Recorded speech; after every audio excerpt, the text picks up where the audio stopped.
And the school massacre is no doubt creating fear for kids all across the country, fear for parents, really. And many of the kids going back to class this morning, worried about their own safety.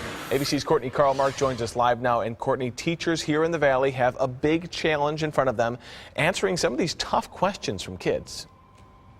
They do. They have been getting emails, phone calls, a lot of parents dropping in today wondering about their kids' safety. I'm here at Chandler High School. I just talked with a mother who was dropping her daughter off. She said, you know what, there's a police officer here on site. I'm pretty confident with the security. However, some other mothers that I spoke with said they're trying to stay tough for their kids, but it's really not that easy. So today, schools across the Valley are trying to ease those fears. Many spending the weekend coming up with plans on how to deal with this kind of tragedy.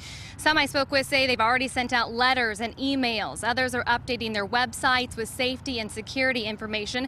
At the same time, though, they're trying to make this day as normal as possible. Some school officials told me they're not going to talk about the shooting unless it's brought up. In that case, they have counselors on hand to meet with the kids one-on-one. Both a mother and teacher that I spoke with this morning say despite their fears, they're just happy to have the opportunity to be with their kids today.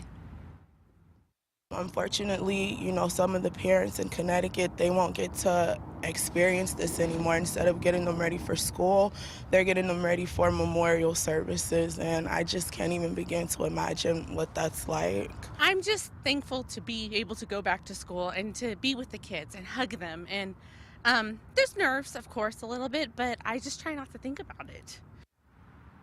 And that teacher that I talked with said that she's been reminding parents and kids that this was an isolated incident. It's not going to happen here. She's also reminding them about all the security that they have, the lockdown procedures and the drills that they go through.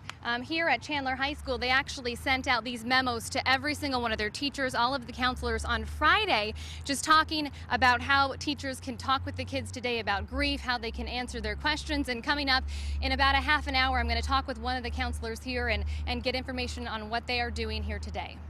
Some good advice for parents or for anyone who may have to answer questions from kids about what happened. Courtney, thank you so much for that insight, and we'll touch base with you in just a bit.